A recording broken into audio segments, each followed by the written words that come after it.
Hello and welcome. Thank you for joining us on Business Incorporated. I'm Chimeze Obi Iwago. Today on the show, IMF urges economic stability during Algeria's political transition. Abu Dhabi fund deposits $250 million in Sudan Central Bank. Plus, Kenya secured $666 million from China for Tech City and Highway. First, we'll start with the markets. Well, investor sentiment here in Africa were mixed on the day, with the EGX30 gaining the most, up 0.85%. The NSE index was also in the positive territory, up 0.01%. Meanwhile, South Africa's JSE index was down 0.48%. Kenya closed negative on Friday. In the Middle East, Abu Dhabi stock index fell intraday, pulled down by its financial shares, particularly First Abu Dhabi Bank. The Abu Dhabi index lost 0.90%, with First Abu Dhabi Bank shedding 1.5%. Saudi Arabia's main index was also down 0.06%. Dubai's index slipped 0.56% for its fifth straight day of loss, partly due to a 4.3% decline by Dubai Islamic Insurance and Reinsurance. Qatar's blue chip index was down 0.45%. Real estate companies United Development and Bauer Real Estate lost 1.5% and 0.7% each. In Asia, shares in the Asia-Pacific region were mixed today, while markets in Japan were closed for a holiday. Mainland Chinese shares fell by the close, with the Shanghai Composite falling 0.77% lower at 3,066.50, and the Shenzhen Composite also declining 2.412% to 1,625.62. Meanwhile, Hong Kong's Hang Seng Index advanced 0.88% in its final hour of trading. In South Korea, the Kospi added 1.70%, with shares of industry heavyweight Samsung Electronics jumping 2.90% ahead of its earnings release on Tuesday. The ASX 200 in Australia, on the other hand, slipped 0.41% to close at 6,359.50. Japan is currently on a 10-day holiday from April the 27th to May the 6th to celebrate the enthronement of the country's crown prince, Naruto. And in U.S. stock index futures were little changed this morning as market participants prepared for another day of corporate earnings and fresh data releases. At around 6 a.m. Eastern Time, Dow futures indicated a nearly flat open. Futures on the S&P and Nasdaq also both barely budged. The S&P 500 and Nasdaq Composite closed at record highs on Friday after different companies presented better than expected results. Corporate earnings will remain a key focus for investors today, with Spotify and restaurant brands due to report before the bell. Alphabet and Western Digital will update investors after the bell.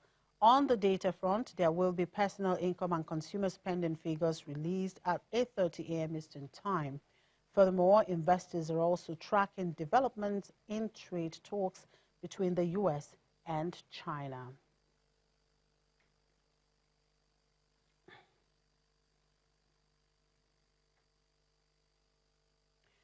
All right, let's move on to Europe now, where stocks were lower this morning after weak Eurozone data exacerbated fears over the outlook for the global economy.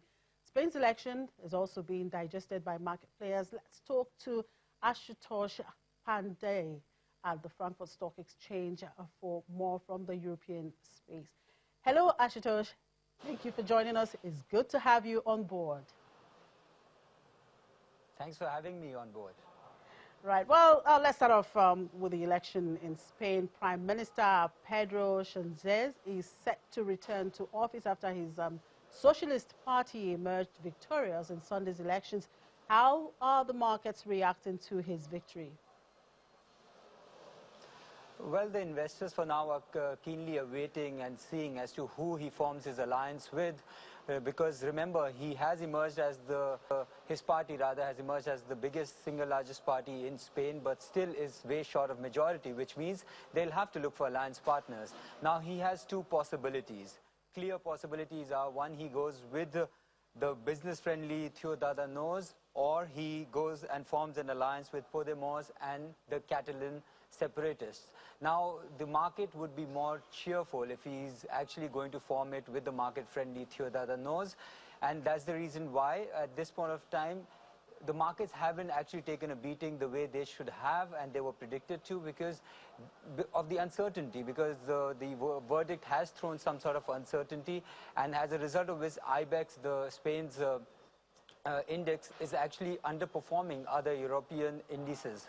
Having said that, now there's going to be a long road for negotiations ahead, so we'll have no clarity about the fiscal policies of the government of Mr. Sanchez, and this process could actually take weeks, if not months. Okay, let's look at some corporate news there. German chemical giant is facing a growing shareholder rebellion over its acquisition of Monsanto. Now, the company shareholders refused to give their vote of approval to Chief Executive Werner Behrmann at the annual shareholders meeting last week. Is this the end of the road for the Bayer boss? Oh, well, not many would want to be in Bayer's boss's shoes at this point of time, because he's actually been rebuked by the shareholders. There was an unprecedented vote of disapproval for him, and now there is a lot of pressure for him to step down. However, that is not going to happen anytime soon, because firstly, this was a largely symbolic vote, and he has the backing of the supervisory board chairman, Werner Wenning, so which means that he's going to stay there longer. And also the fact that there are many prominent shareholders who believe that this is not exactly the best time for chief executive of Bayer to step down, considering the legal suits in the US. And now the company is facing more than 13,400 lawsuits in the US, which means that it could actually be staring into $1 trillion worth of penalty, even if you apply the penalties that have been already imposed on the company in the 2 cases that have gone against them. So clearly the company at this point of time needs a clear strategy on how it would go ahead and deal with these cases, and they need continuity more than anything else.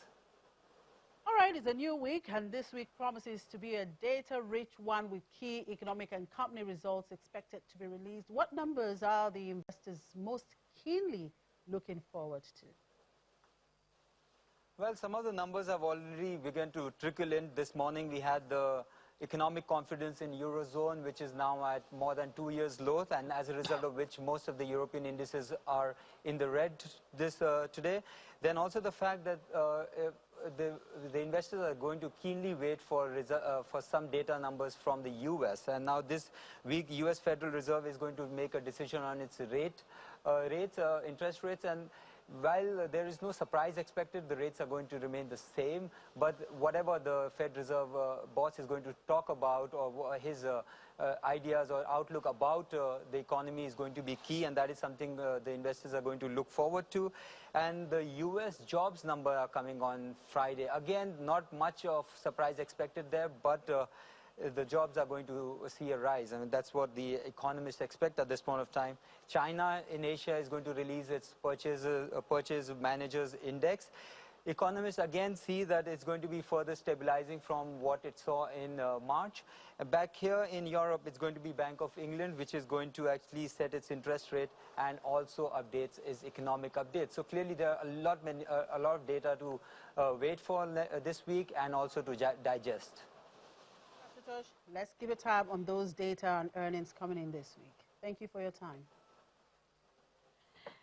And back here in its quest for working capital, e-commerce startup Jumia in March 2019 floated an initial public offer of about 13.5 million American depository shares and subsequently became listed on New York Stock Exchange.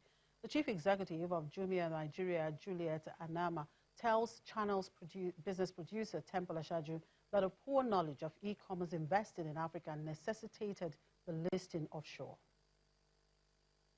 We operate in Africa, and we've been private for 7 years.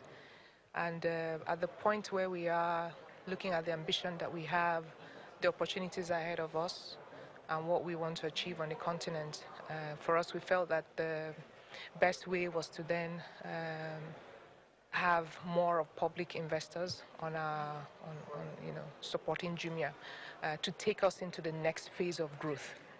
And when we looked around to see, we had evaluated multiple options. What are the multiple options of raising the capital and getting the right level of investment and investors? Because it's not just in terms of financial investment, it's also in terms of strategic support to carry us for the long term. We found that the public investors on the New York Stock Exchange, a lot more of them have prior experience in investing in e-commerce platforms and therefore understand our business model. And therefore, that for us was the right place to do the initial public listing. Did you at any point in time actually consider any of the markets in Africa? Nigeria is the largest market in Africa, housing over 200 million population, and of course it's here that you actually have the consumer markets, the retail if you like. So they have a huge, one of the biggest stock exchanges actually, which is the Nigerian Stock Exchange, and one will literally have expected that for patriotic purpose, you probably would have considered the Nigerian Stock Exchange. Okay, thank you very much. I think like I said, we had considered multiple options. Now, when it comes to listing, a listing is really about raising capital, okay? It's about funding. And then when it comes to funding, like I said, you're also looking at not just the financial investment, but also the strategic support that comes with investors. So it's difficult to invest in something that the business model is not as well understood yet. And as much as, yes, e-commerce has we've started it in Africa, we have gone very far, but in terms of investment in e-commerce, it's not yet a business model that, in my humble opinion, is as well understood on the continent yet. And especially in an environment where it's not yet profitable. As you know, if you read, anyone who read our prospectus knows that we're not yet profitable. So it takes understanding of the type of business, the economics of that business to say, even if they're not yet profitable, we can invest. So like I said, that's the initial public listing. It's good to have those kinds of investors who have invested in other platforms and therefore can support you for the longer term because they know how well it has happened in other markets. And then it doesn't preclude the fact that you could still list in other, exactly. It's very much possible, very much possible. Is that part of your consideration? I mean, no, of course, it is one of our considerations. It's just the timing is very important. When do you do it? Because you don't just, it's not just about listing, it's about also making sure that people who list, they have good understanding, they have experienced it, they've seen how it has worked out, and therefore can support that, that investment for the long term. So what was the IPO outing like when you actually threw the offer in the public space there in the American markets? Well, like you rightly pointed out, we listed on, I think, on Friday, was it April 14th? So, sorry, April 12th rather, was a listing date. And then it was successful to the extent that the subscription was taken up. And as you can see that on the first day of trading, the price had gone up from the initial price of which we listed to almost 70% higher than that. However, we look beyond the price on a day-to-day basis. There are many things that advise the price of stock on the stock exchange, the market conditions, how the entire sector itself is doing in the stock exchange at that particular point in time, expectations, you know, of not just the company itself, but the sector overall. So we don't look at it from a day-to-day perspective. We're focused more on the projections we've made and the plans that we put in place to be able to deliver on the promise that we made to investors and making sure that we execute flawlessly. So would you want to disclose to us the size of the issue, your shareholders base right now, and all that? So we put 13.5 million ADS was what we had offered. And each American depository share is the equivalent of two Jumia stock. So that was what we put up for the market. So the size of that is pretty much is available on the prospectus. Nothing like that is hidden. We'll take a break, and when we return, We'll look at the derivatives market in Nigeria. So stay with us.